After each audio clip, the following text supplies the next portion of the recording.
Bem-vindo ao podcast da LS Juiz. Olá, hoje a gente vai fazer uma análise bem detalhada, sabe? Vamos mergulhar fundo em dois assuntos super importantes para quem é aposentado ou pensionista no Brasil.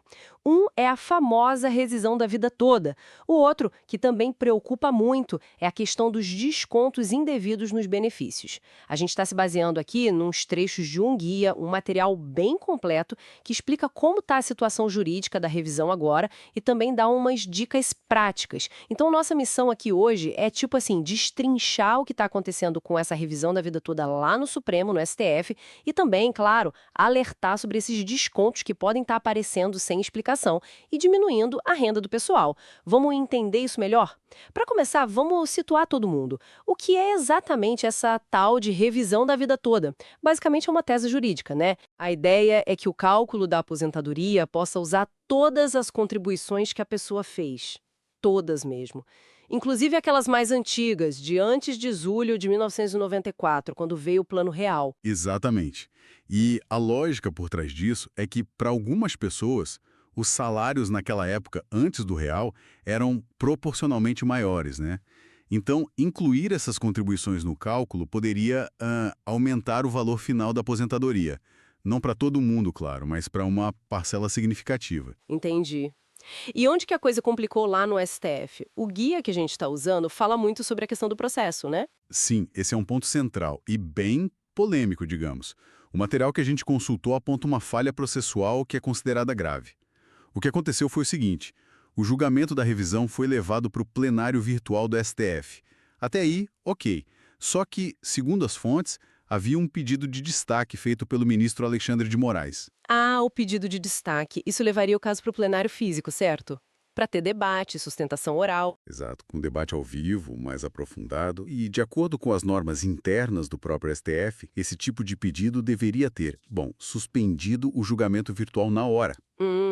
E não suspendeu. Pelo que as fontes indicam, não. O julgamento virtual continuou e teve uma decisão. E é justamente essa falha no cumprimento do regimento interno que está no centro da discussão agora. Quer dizer, então, que mesmo com notícias que saíram dizendo que o STF tinha derrubado a revisão, a história não acabou por causa desse problema no procedimento? É exatamente isso que as fontes argumentam. Elas são bem enfáticas. Contrariando muitos boatos e notícias, o caso não estaria juridicamente encerrado. Essa questão do regimento, essa falha processual, mantém a disputa em aberto, sabe? É um argumento que pode ser usado, e está sendo usado, para contestar a validade daquela decisão do plenário virtual. Nossa, que reviravolta. Isso muda bastante o cenário para quem esperava pela revisão. Muda sim. Dá uma sobrevida jurídica à tese e também, claro, alimenta a mobilização das associações e dos próprios aposentados que se sentiriam prejudicados, né? Faz todo sentido. Mas aí entra outra questão que sempre aparece nessas discussões: o impacto financeiro. Fala-se muito num custo gigantesco, tipo 480 bilhões. Como as fontes que a gente viu lidam com esse número? Olha, elas contestam esse valor de forma bem direta. Argumentam que esse número de 480 bilhões seria inflado, alarmista. Primeiro, apontam possíveis falhas na metodologia de cálculo usada para chegar nesse valor. Segundo, reforçam que a revisão, como a gente disse, não é vantajosa para todos os aposentados, é só para um grupo específico. Aquele grupo que tinha salários mais altos antes de 94 e contribuiu sobre eles, né? Isso.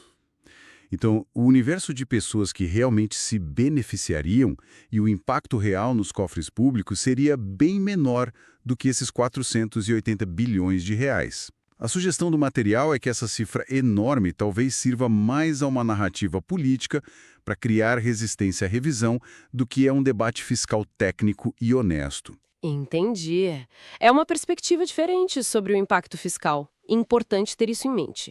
Agora, mudando um pouquinho o foco, mas ainda pensando em proteger o bolso dos aposentados. O guia traz um alerta bem forte sobre descontos indevidos nos benefícios, né? Sim, esse é outro ponto crucial. É um problema que, infelizmente, parece ser bem recorrente.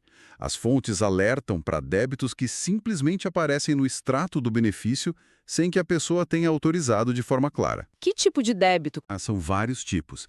O mais comum talvez seja o empréstimo consignado não solicitado. A pessoa nunca pediu, mas o desconto está lá. Ou então, taxas de associações, clubes de benefício, às vezes até sindicatos, aos quais o aposentado ou pensionista nunca se filiou e nem sabe que existem. Nossa, isso é muito grave. Mostra uma vulnerabilidade grande, né? Exatamente. Mostra como esse público pode ser alvo fácil de práticas abusivas ou até mesmo de fraudes. Por isso o alerta é tão importante. E qual é a principal recomendação das fontes para se proteger disso? O que o pessoal pode fazer? A palavra-chave é fiscalização. Vigilância constante. A orientação é bem direta. Tem que conferir o extrato de pagamento do benefício todo santo mês. Olhar linha por linha. O extrato detalhado, aquele que mostra tudo que entrou e saiu. Esse mesmo. Pode ser pego no caixa eletrônico, no aplicativo Meu INSS, no site. O importante é pegar e conferir. Qualquer desconto que a pessoa não reconheça, que parece estranho, tem que ser questionado imediatamente. Não pode deixar para lá. Certo. E se a pessoa encontra um desconto desses, que ela não fez, não autorizou, quais são os passos práticos que o guia sugere? Bom, o primeiro passo é registrar uma reclamação formal diretamente no INSS. Isso pode ser feito pelo aplicativo Meu INSS, que hoje facilita bastante, ou ligando para o telefone 135. Tem que formalizar a reclamação. E se o INSS não resolver? Ou demorar muito? Aí, o próximo passo recomendado é procurar o PROCON da sua cidade. O PROCON pode mediar a situação, notificar a empresa ou associação que está fazendo desconto. E se nem o INSS nem o PROCON resolverem, ou se a pessoa quiser buscar uma reparação maior, como a devolução em dobro do que foi descontado indevidamente, aí o caminho é a justiça. Buscar um advogado ou a defensoria pública, então. Exatamente. Para entrar com uma ação pedindo o cancelamento definitivo do desconto e a devolução dos valores corrigidos e, dependendo do caso, até indenização por danos morais. É bom saber que existem esses caminhos. Mas além dessa vigilância individual, no extrato, o material também fala sobre a importância de uma ação mais coletiva, né? Da mobilização. Sim, com certeza. As fontes ressaltam muito a força das associações de aposentados e pensionistas. Elas podem não só orientar individualmente, mas também fazer pressão política, denunciar práticas abusivas em maior escala, lutar por mudanças na legislação ou na fiscalização. A união faz a força, né? Verdade. E do lado da organização pessoal, para quem talvez tenha direito à revisão da vida toda, qual a dica? Ah, essa é fundamental. Guardar toda a documentação antiga de trabalho e contribuição. Estamos falando de carnês de pagamento do INSS, aqueles laranjinhas antigos, olerites contra cheques, carteiras de trabalho com as anotações de salário. Tudo que possa comprovar quanto a pessoa ganhada antes de julho de 1994. Mesmo que seja muito antigo, papelada velha? Mesmo que seja. Porque se a revisão for adiante ou se surgirem novas discussões, esses documentos serão a prova necessária para recalcular o benefício. Sem eles fica muito difícil, quase impossível. Entendi. É um trabalho de formiguinha, mas essencial.